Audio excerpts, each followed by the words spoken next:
저희 아버지는 38년생이십니다. 1938년생이세요. 그래서 저희 아버지가 그 겪은 세대가 일제 시대를 겪으셨고, 그리고 한국 전쟁 경험하셨고, 그리고 전쟁의 폐허에서 이 대한민국이 다시 일어나는 것을 다 본 세대입니다. 그래서 저희 아버지 세대가 사실 우리 좀 현대사를 많이 질곡을 겪으신 분이시죠. 근데 제가 항상 그 기억나는 게 하나가 있는데, 그게 뭐냐면 1988년에 대한민국에서 서울 올림픽이 있었던 그런 때가 있었습니다. 그때 개막식 날 당일날 저희 온 가족이 그 TV 앞에 모여가지고 그 TV를 보면서 굉장히 감격해했었는데, 그 중에 저희 아버지가 매우 감격했던 그 사건이 있었습니다. 그때 그런 얘기를 하셨어요. 야, 내가 살아생전에 이런 날을 보는구나 라고 그때 저희 아버님이 말씀하셨습니다. 그 감동이 저희 아버지는 계속해서 지금까지 있습니다. 매번 이렇게 매번 하시는 말씀이 내가 어렸을 때는 이런 이제 레파토리가 시작이 됩니다. 그래서 저희 명절 때만 되면 저희 아이들을 제가 데리고 아버지 집에 가는데, 아버지가 항상 저뿐만 아니라 우리 두 자녀들에게 이런 얘기를 합니다. 내가 어렸을 때는 말이야, 이렇게 하면서 또 시작되면 저는 이제 자리를 피하고 저희 첫째와 둘째가 자리를 이제 어쩔 수 없이 앉게 되는데, 둘째는 야가 빠져서 벌써 도망가고 첫째가 이제 앉아가지고 재미있게 들어주는 척을 합니다. 부모의 시대와 부모가 살았던 시대와 공간이 자녀가 살았던 시대와 공간과 다릅니다. 다르다 보니까 어쩌면 이런 충돌이 일어날 수가 있습니다. 그래서 요즘에 대부분의 자녀들은 이런 부모들의 기성세대의 가치관에 반대하거나 그것을 극복하고 싶어 합니다. 그러다 보니까 자녀들이 부모에 대해서 갖는 공경심 내지는 예우 이런 것들을 얘기하기가 어려운 그러한 시대가 되었습니다. 이런 시대의 상황 가운데 오늘 우리는 10계명의 5번째 계명인 내 부모를 공경하라 라고 하는 이 말씀을 듣게 됩니다. 부모를 공경하라.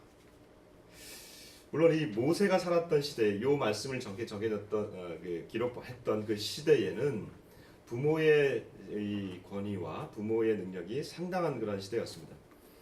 여러분, 그 당시는 부모가 가지고 있는 기술력이 자녀에게 전수되는 그런 상황이었습니다. 농사를 짓거나 아니면 유목생활하는 그런 사회에서는 부모가 언제 논에 물을 대야 되는지, 그리고 언제 이 가축대를 옮겨서 풀이는 곳으로 가야 되는지, 그리고 어디로 가야 되는지는 다 부모만이 알고 있었습니다. 그리고 그것은 할아버지, 나이가 많이 든 분들일수록 그런 삶의 지혜가 있었던 그런 사회입니다. 그러다 보니까 부모를 존경하지 않을 수가 없는 그러한 사회입니다. 그런데 요즘은 여러분, 부모의 경험과 그 지식이 점점 시간이 지나갈수록 이 고리타분한 것이 되어버리고 말았습니다. 부모가 알고 있던 그런 경험들이 그렇게 이 다음 세대들에게 많이 적용되고 있는 그런 상황은 아닙니다. 그리고 우리의 자라나는 자녀와 다음 세대가 훨씬 더 많이 지금 배우고 있고 앞으로 더 많이 배울 것 같습니다. 예전의 경험은 무엇을 어떻게 알고 있느냐가 굉장히 중요했는데, 오늘날은 얼마나 알고 있느냐 이것보다는 그 지식을 어디서 어떻게 이용할 거냐가 더 중요한 시대가 되었습니다. 예를 들면 여러분, 무슨 일이 딱 있으면 모르는 일이 있으면 여러분들 어떻게 하십니까? 요즘은 전능하신 네이버에게 물어보죠. 네이버에게 다 물어보면 다 나옵니다. 그러니까 지식이 그렇게 중요한 게 아니에요. 여러분, 알파고의 시대가 들어섰습니다. 그렇기 때문에 부모의 역할이 만일에 지식의 전수라면 더 이상 이제 부모는 필요 없는 그러한 존재가 되어 가고 있는 거고 앞으로 더 그럴 겁니다. 근데 왜 성경은 이 부모에 대해서 공경하라라고 하는 단어를 쓰면서 부모 공경을 여러분 인간 계명의 첫 계명으로 주는 겁니까? 10가지 계명이 있는데 성경에는 그 10가지 계명 중에 첫 번째부터 네 번째까지는 하나님에 대한 계명입니다. 내 앞에 다른 신을 두지 말라, 너 우상을 만들지 말라, 내 이름을 망령되이 일컫지 말라, 안식일을 거룩히 지키라, 이런 하나님에 대한 계명이고, 이제 5번째부터 10번째까지가 인간관계 가운데 주는 계명이고 명령이에요. 근데 왜 첫 번째 명령 중에 이 부모에 대한 명령을 주시냐 겁니다. 부모를 공경하라 말씀하는 겁니까? 그럼 세상에 많은 종교들이 있습니다. 많은 종교들 안에서 이 부모에 대한 덕에 대한 효도라고 하죠. 이것에 대한 이 종교가, 이런 덕목이 없는 종교가 별로 없습니다. 불교도 그렇게 효도 얘기합니다. 이 유교도 얘기합니다. 불교 가운데 한 경이 있는데 부모 은중경이라고 하는 경이 있답니다. 근데 여기 보니까 이렇게 되어 있습니다. 부모의 은혜가 지극하다는 것을 스스로 깨달아 자발적 효로서 부모의 마음을 열어 어리석은 욕심과 유혹을 없애라. 유교의 창시자 공자도 이런 얘기를 했습니다. 효도는 일시적인 현상으로 그쳐서는 안 되고 부모가 살아계실 때 정성과 예를 다 갖추고 죽어서도 장례와 제사, 추모를 드려라. 자, 여러분, 불교와 유교 등 다른 어떤 종교에서도 부모를 미워하고 뭐 부모를 버려라 이런 말을 하는 데는 아무도 없습니다. 그러면 우리가 지금 믿고 있는 이 기독교라고 할 수 있겠죠? 내지는 우리가 믿고 있는 하나님, 그런 일반적인 종교 수준에서 우리에게 부모를 공경하라고 하는 것일까요? 그런 차원에서 낳아주시고 길러주는 차원에서 부모를 공경하라고 말씀하시는 분이라면 무슨 차별점이 있습니까? 그러니까 우리는요, 우리가 믿고 있는 것이 무엇인가에서부터 출발하면 왜 다른지를 알게 될 것입니다. 우리가 믿고 있는 것 중에 가장 중요한 것은 하나님이 이 세상을 만드신 분인 것을 우리가 믿습니다. 하나님이 우리의 창조주인 것을 믿습니다. 창조주가 이 세상을 만들었을 뿐만 아니라 창조주가 나를 만들었다고 하는 것입니다. 나의 생명을 만들어줬다고 하는 것입니다. 이것이 가장 큰 차이입니다. 유교와 불교, 여기에는 이 생명에 대한 근본적인 해답을 내놓지 못합니다. 인간의 고뇌로부터 시작하는 것이 여기서부터 출발하는 게 불교라고. 인간 간의 사회 관계 가운데서의 이런 도덕을 얘기하고 규정하는 데서 출발하는 것이 유교입니다. 그러나 인간의 생명에 대한 해답은 내놓지 못합니다. 그러나 우리는 여러분, 우리가 믿는 것은 하나님이 우리의 생명을 창조했다는 것을 우리는 믿습니다. 여기에서 큰 차이가 있습니다. 다른 종교는 인간의 생명은 그저 부모에게서 받은 겁니다.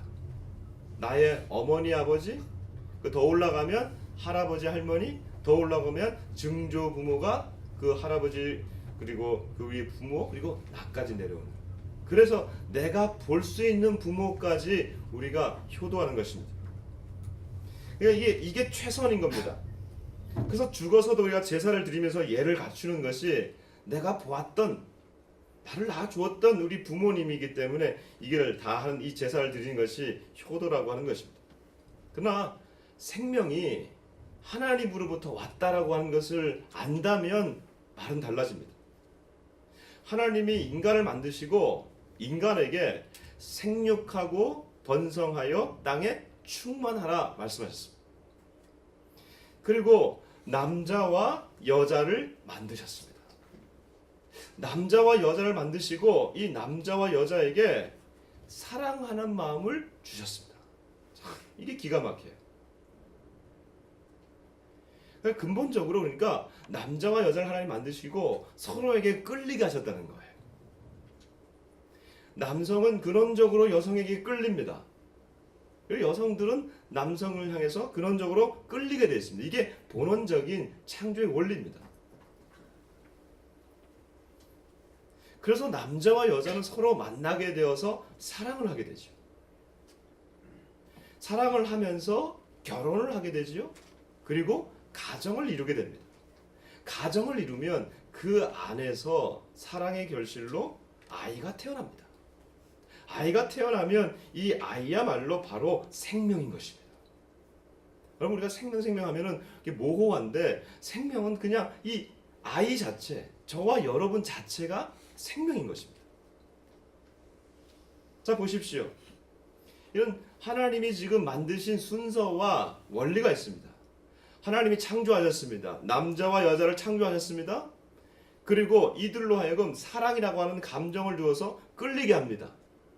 그리고 이 안에서 사랑하고 그 안에 가정, 결혼이라고 하는 제도를 통해서 가정을 만들고 그리고 그 안에 생명이 납니다. 여러분 이 순서가 굉장히 중요하고 원리가 중요합니다. 이 순서와 원리가 바뀌어버리면 여기에서 영리가 일어나는 겁니다. 예를 들면 이런 겁니다. 가정이 없는 상황에서 아이가 태어날 수도 있습니다. 사랑은 하죠. 가정이 없는 상황에서 아이가 태어날 수도 있습니다. 가정은 있지만 사랑이 없을 수 있습니다. 근데 그 안에서 또 생명이 태어납니다. 이런 영리 현상들이 일어납니다. 이런 영리 현상들이 일어나면 그 생명은 보호받지 못하는 것입니다. 하나님 먼저 가정을 만드시고 사랑 주시고 가정을 만드시고 그 안에서 생명이 일어났다는 것이죠. 근데 이런 순서가 바뀌거나 하나가 빠져버리면 그 생명은 이 땅에 태어난 생명은 참으로 비참한 생명이 될 수밖에 없습니다. 예를 들면 이런 것이죠. 오늘 요즘 우리 사회를 달구고 있는 아동학대 사건 여러분 많이 드러나고 있죠. 속속들이 지금 밝혀지고 있습니다. 이들 대부분의 경우가 사랑이 있는데 가정이 없거나 아니면 가정은 있는데 사랑이 없는 곳에서 태어난 아이들입니다. 2013년 9월 21일에 연수라고 하는 아이 5살짜리 연수라고 하는 아이가 대학병원에 실려서 죽은 채로 왔습니다. 이 아이의 아빠가 연수와 연주를 데리고 그 최근에 그의 엄마랑 헤어지고 다른 여인을 만났습니다. 근데 이 다른 여인도 두 아이가 있었습니다. 이 두 아이가 있는 이 가정들이 모여서 한 가정을 새롭게 이룬 겁니다. 근데 이 5살짜리 아이 이 연수가 이 가정에 잘 적응하지 못한 것 같습니다. 얼마나 이 아버지에게 매를 맞았는지 하루가 멀다 하고 이 아이가 매질을 당한 것 같습니다. 5살짜리 아이인데 약국에서는요 이 멍을 지우는 약을 사가지고 계속해서 바르는데 그게 다 되지 않았던 것 같습니다. 그러니까 어린이집에서는 잘 노는데 집에만 가면은 이 대소변을 못 가르는 정서불안이 왔다고 합니다. 그러니까 어린이집 교사 일지에 보면 이 연수가 이 어린이집 차량만 떠나면 눈물을 보였답니다. 얼마나 이거 맞았는지. 결국 이 연수는 새로운 가정이 꾸려지고 난 다음에 150일 후에 정확히 150일 후에 대학병원의 이 응급실에 실려와서 그런 싸늘한 죽음이 되었습니다. 여러분 사랑이 없는 가정 가슴이 아픕니다만 왜 이런 현상들이 일어나는 걸까요? 사랑에는 생명을 포함하고 있다는 것을 모르기 때문입니다. 남녀 간의 사랑이 다인 줄 알고 사랑이 제일인 줄 알았는데 그 사랑이 남녀 간의 사랑인 이 에로스의 사랑으로 맞췄기 때문에 그렇습니다. 하나님이 우리 남성과 여성에게 이 사랑의 감정을 주신 것은 그 사랑이 생명에서 나오기 때문에 그렇습니다. 이 사랑에서 이 생명이 나오기 때문에 그렇습니다. 인간적으로 보면요. 그러면 그 사랑 때문에 내가 생명을 만들어내야 되는 이 사랑이 나로 하여금 이 수단이 되는 것 아니냐라고 생각할 수도 있습니다만 이것이 창조의 원리이고 목적인 겁니다. 여러분 사랑이 잘못된 게 아닙니다. 그러나 진정한 사랑은 생명을 품는 사랑으로 나아가는 것입니다. 이 생명이 바로 부모에게서 나온 것입니다.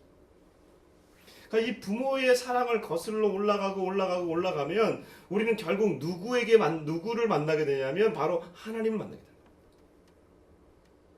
이 부모의 사랑은 그러므로 하나님과 연결되는 사랑이고 그 중간에는 뭘로 매개체가 되냐면 생명으로 매개가 되는 겁니다. 이 생명이 나에게 온 것입니다. 하나님이 생육하고 번성하라고 하는 이 도구들로 한 사람 한 사람 남자와 여자를 사랑하시고 사랑하게 하시고 그것에서 가정이 이루어지게 하시고 생명을 주시는 이 제도, 이거를 통해서 하나님이 인간을 만드신 한 번도 그 이후부터 한 번도 중단 없이 어느 때에도 중단 없이 지금까지 생명은 번져가고 있는 겁니다. 저와 여러분이 그 생명 가운데 우리가 있는 겁니다. 오대양 육대주를 어느 곳을 가더라도 이 생명이 없는 곳은 없습니다. 여러분, 생명이 생명을 낳는 겁니다. 죽음이 생명을 낳을 수가 없습니다. 그리고 이 생명의 이면에는 사랑이 있습니다. 사랑하기에 생명을 낳게 된 겁니다. 자, 그럼 여러분, 왜 하나님이 부모를 공경하라라고 하시는지 이제는 좀 아시겠습니까? 단순히 하나님이 그냥 인류애적이고 그냥 보편적인 부모를 사랑하라 이렇게 한 것보다 더 넘어서기를 원하신 겁니다. 하나님 그것을 무시하는 게 아니십니다. 그러나 하나님 더 그 이상의 것을 지금 바라보라고 하는 것입니다. 그것은 바로 생명을 주시는 하나님을 바라보라고 합니다. 그럼 우리는요, 우리에게 있는 이 부모를 공경함으로써 하나님을 공경하게 되는 데까지 이르게 되는 겁니다. 내 부모를 공경하라라고 하는 이 단어가 히브리어로는 카바드라고 하는 단어입니다. 한번 따라해 봅시다. 카바드. 카바드는 하나님께 영광을 돌린다 이런 뜻입니다. 그래서 다른 모든 곳에 나를 영화롭게 하는 자, 나에게 영광을 돌리는 자 이럴 때 할 때 카바드라고 많이 쓰이는데 부모를 공경하라라고 하는 이 말에 카바드를 쓰십니다. 보세요. 하나님에게 드려져야 될 그 단어가 지금 부모에게도 드려지고 있다고 하는 것입니다. 그러니까 이 단어를 보면서 하나님은 단순히 부모에게만 공경하는 게 아니라 더 이상 나를 바라보라고 더 그 이상의 것 나를 바라보게 하시는구나라고 하는 것을 우리가 알 수가 있는 것이죠. 부모에게 영광을 돌린다고 하는 것은 더 나아가서 생명 주신 그 하나님 앞에 나아가라고 하는 그 엄청난 의미가 이 가운데 있는 겁니다. 그렇다고 해가지고 우리가 그러면 중간 통로가 부모니까 우리가 이 부모는 대충 뛰어넘고 이 생명을 주신 하나님에게만 나아가면 되겠구나 라고 우리가 생각할 수 있습니다. 그렇지 않습니다. 예수님께서 이 당시 대제사장들과 이 종교 지도자들을 책망하실 때가 이런 말을 합니다. 너희는 부모에게 가야 할 것들을 하나님께 드렸다고 하면서 이걸 고르반이라고 합니다. 너희는 부모에게 공경하면서 드려야 될 것들을 너희는 그걸 뛰어넘고 나는 하나님에게 드렸다라고 하면서 너희가 좋아하는구나, 너희가 면피하려고 하는구나, 이 나쁜 놈들아 하면서 말씀하시는 책망을 듣게 됩니다. 즉 부모에게 가야 할 것들을 통해서 하나님에게 가야 되는 거지, 하나님이 부모를 이 도구로 사용하셨다고 해서 이것을 뛰어넘으라고 하는 것은 아니라고 하는 것입니다. 하나님이 직접 지금 부모에게 공경하라고 하는 단어를 적용했다고 하는 것이 굉장히 큰 의미가 있습니다. 어찌되었든 이 부모는 우리에게 하나님이 생명을 주는 도구로 우리를 사용하신 겁니다. 그 부모가 나에게 잘했든 잘하지 못했든 나에게 있어서는 그 부모는 하나님의 생명 도구가 된 것입니다. 근데 여러분, 저와 여러분은 이 하나님의 생명 도구인 부모를 선택할 권리가 없습니다. 아니, 없었습니다. 이 세상에 어떤 누가 부모를 선택해서 태어난 사람이 있습니까? 우리가 이 땅에 태어나면서 선택하지 못하는 것들이 여러 가지가 있는데 그 중에 나라, 또 뭐 있어요? 배우자는 다 선택해요. 나라, 민족, 땅, 그렇죠? 태어난 땅, 뭐 이런 거죠. 그렇죠? 가족 이런 거 선택 못합니다. 근데 그런 것의 가장 기본이 바로 부모입니다. 부모.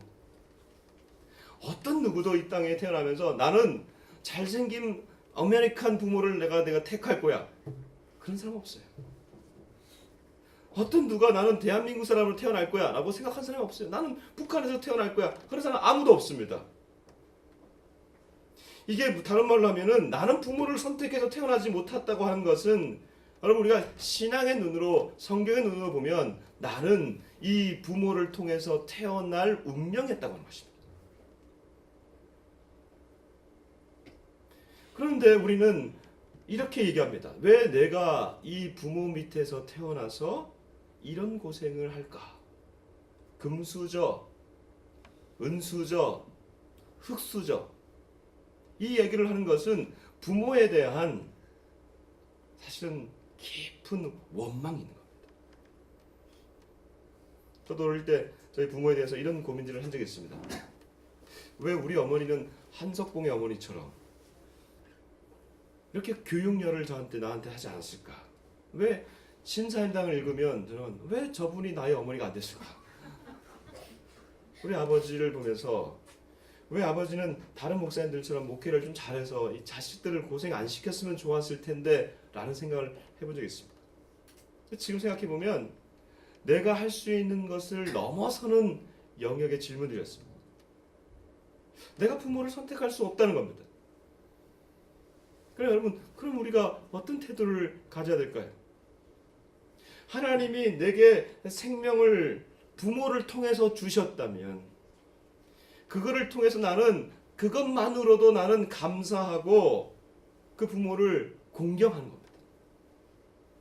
이것을 받아들이지 못하면요, 앞으로 우리 시대의 부모는요 점점 쓸모없는 그러한 존재가 됩니다.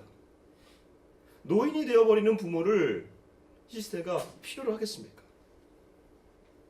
우리는요 선택할 수 없는 존재로서 부모를 통해서 이 땅에 태어났고, 그렇지만 우리의 출발이 부모님을 남과 여가 부와 모가 만나서 사랑을 했고, 그 사랑에는 결실이 있고 그 결실이 바로 저와 여러분이 하나님의 생명인 것입니다. 그러나 여러분, 늦기 전에 여러분의 부모님에게 이 사랑을 전하십시오. 나를 낳아줘서, 다른 말로 하면 내게 생명을 줘서 감사합니다. 내가 이렇게 자라게 하시니 감사합니다. 여러분이 부모에게 많은 것을 배웠든지 적은 것을 받았든지 상관없이 나에게 생명을 주신 분이 바로 부모님이라는 거죠. 원망할 수 있습니다. 어떤 이들은 부모에 대해서, 어떤 이들은 불평할 수도 있습니다. 그러면 역으로 생각하면 내가 지금 불평하고 있는 나, 현재 내가 원망하고 있는 나라고 하는 존재가 부모가 없었으면 존재 자체가 없는 것입니다. 불평할 수 있는 것, 원망할 수 있는 나라고 하는 존재 자체가 이미 생명이고 축복인 것입니다. 그러니 여러분, 시간이 없습니다. 시간이 없습니다. 우리 부모에게 사랑한다고, 감사하다고 더 많은 말들을 해야 할 것입니다. 왜냐하면 평균적으로 보면 우리보다는 우리 부모님이 더 빨리 세상을 떠날 것이기 때문에 그렇습니다. 우리나라 시조에 이런 시조가 있더라고요. 어버이 살아계실 때 섬기길랑 다하여라. 지나간 후면 애달프다 어이하리. 평생에 고쳐 다시 못할 일이 이뿐인가 하노라. 우리의 부모가 시간이 많지 않습니다. 부모에 대해 한탄과 원망하다가 부모를 잃고 난 뒤에 내가 부모를 선택할 수 없었는데 라고 가시기 전에 고맙다는 인사 드리지 못하고 이미 돌아가신 분에게 절을 하고 제사한들 그분들이 돌아오지 않습니다. 살아생전에 오늘 명령하십니다. 너희의 육신의 부모를 공경하라고 말씀하십니다. 여러분, 오늘 시간이 되시면 이 설교를 들었으니 오늘 전화기를 드시고, 지금 말고 오늘 가기 전에 부모님들에게 전화하십시오. 그리고 사랑합니다. 감사합니다. 나를 존재케 해주시니 감사합니다. 말씀해 보십시오. 이 설교를 준비하면서 제 마음에 걸리는 성도들이 있었습니다. 그래서 우리 안에는 지금 이렇게 부모에 대한 얘기를 하더라도 우리 안에 부모님이 생전에 계시지만 부모를 만날 수 없는 사랑하는 우리 형제자매들이 있습니다. 북에서 내려오신 우리 형제자매들, 부모와 연락이 되지 않는 이러한 상황 가운데 있습니다. 여러분, 우리의 지체들입니다. 이들의 지체들의 상황을 알고 함께 기도해 주십시오. 언젠가 함께 우리 가족이 다 같이 만나서 사랑합니다, 정말 감사합니다 라고 말할 수 있는 날이 속히 올 수 있도록. 여러분, 그래서 우리에게는 통일이 남의 얘기가 아닙니다. 우리 성도의 얘기고 우리의 얘기입니다. 그날이 속히 오기를 바랍니다. 그것으로 마치지 않았으면 좋겠습니다. 왜냐하면 우리의 육신의 가정은요, 비록 만날 수 없고 떨어져서 헤어져 있다 하더라도 우리에게는 새로운 가족이 있습니다. 그것은 하나님이 이 땅에 이루시기를 원하시는 하나님의 예수 그리스도의 피로 세워지는 새로운 가정입니다. 우리가 속한 가정은 남과 여가 에로스의 사랑을 가지고 만나는 그러한 가정이었습니다. 그러나 오늘 하나님이 우리에게 말씀해 주시는 더 높은 차원의 가정이 있습니다. 그것은 당신의 아들 예수님을 통해서 예수님을 십자가에 못 박음으로써 부어주시는 에로스 사랑을 넘어서는 아가페의 사랑이 있습니다. 이 아가페의 사랑으로, 아가페는 하나님의 사랑인데 이 하나님의 사랑이 생명을 낳았는데 우리 육신의 생명을 얻을 뿐만 아니라 우리 영혼의 생명을 주시는, 죽어버린 영혼들이 죽어서 지옥 갈 수밖에 없는 우리 영혼들에게 당신의 아들 예수님을 통해서 그 사랑을 통해서 생명을 주시는데 그 영생함을 받는 저와 여러분에게 새로운 가족을 주신 겁니다. 이것이 바로 신앙 공동체가 된 것입니다. 이 신앙 공동체 안에서 우리는 서로가 가족이 되는 것이고 어떤 이는 어떤 이의 부모가 되는 것이고 어떤 이는 어떤 이의 자녀가 되는 것이고 어떤 이는 어떤 이의 형제가 되는 것입니다. 예수님께서 말씀하십니다. 누가 내 형제고 누가 내 자매냐? 내 아버지의 뜻을 따라 행하는 자들이 내 형제요 내 자매니라. 아버지의 뜻을 행하는 자들이 예수의 가족이 되는 것입니다. 저와 여러분들은 이제 예수의 피로 하나님의 사랑으로 만들어진 이 생명의 새 가족인 줄 믿습니다. 옆에 있는 사람이 싫어도 저 사람은 내 가족 안 됐으면 좋겠어. 이미 가족이 되어버렸습니다. 예수의 피로 우리는 가족이 된 것입니다. 옆 사람 손을 잡을 수 있는 분들 한번 잡아보시고요. 옆 사람 한번 얼굴 한번 보십시오. 그리고 당신은 내 가족이야? 이렇게 얘기하면 안 되고 당신이 내 가족입니다. 우리는 우리 가족이가 된 것입니다. 말씀을 맺습니다. 사랑하는 여러분, 오늘 5번째 계명, 내 부모를 공경하라. 근데 이 뒤에 보면 약속이 주어지는데 10계명 중에 약속이 주는 계명은 이거밖에 없습니다. 내 부모를 공경하라. 그리하면 하나님이 내게 준 땅에서 너의 생명이 길리라. 너에게 물질을 축복을 주리라 이렇게 말씀하지 않으세요. 너의 생명을 더 길게 하겠다. 왜? 부모가 생명의 도구였기 때문에.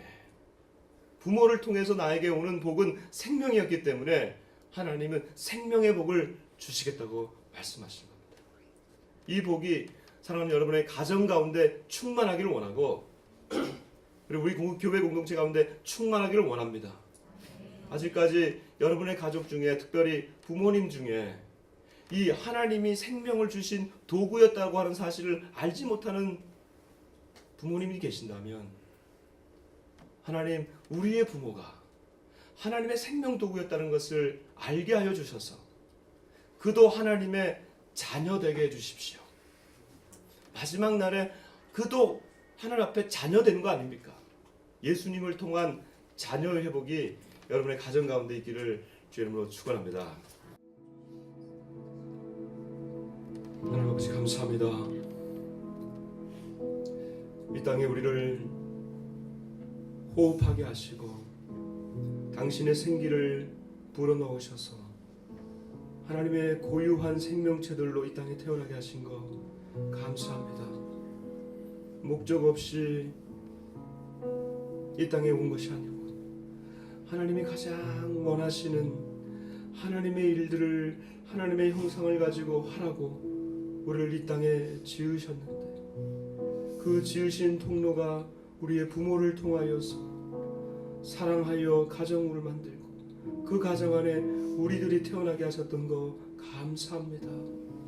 하나님, 이 과정에 우리 부모들을 당신의 생명의 도구들로 사용하신 거 감사합니다. 하나님, 우리 부모님들을 축복하며 올려드립니다. 주님, 남은 여생 주님 건강하게 하여 주옵시고, 하나님, 살아생전에 더 우리가 하나님을 대하듯이 우리 부모님을 사랑하고 공경하는 우리들 되게 하여 주옵소서. 북에 있는 우리 부모님들 축복하며 기도합니다. 사랑하는 주님, 생명을 연장시키시고 보호하시사 언젠가 만나서 아버지 어머니 감사합니다, 사랑합니다 라고 전할 수 있는 날이 속히 오게 하여 주옵소서. 생명의 공동체를 주시니 감사합니다. 생명나래가 예수의 피로 세워진 생명의 공동체인 것, 하나님의 사랑으로 만들어진 공동체인 것을 알게 하여 주시고, 이 안에서 계속해서 하나님의 예수의 형제와 자매들로 자라나게 하여 주옵소서. 감사하며 예수님 이름으로 기도드립니다. 아멘.